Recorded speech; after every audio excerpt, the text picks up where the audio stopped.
ఆవకాయ ఆంజనేయ కథ మొదలెట్టినాడు చూడారయ్యా శక్తినంతా కూడగట్టి చెట్టు దులిపినాడు అంజయ్య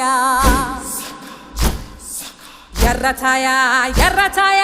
కోతి అవతార వెంటమాయ కత్తి సేత పట్టకుండా కాయ కోసినాడు కపిలయ్య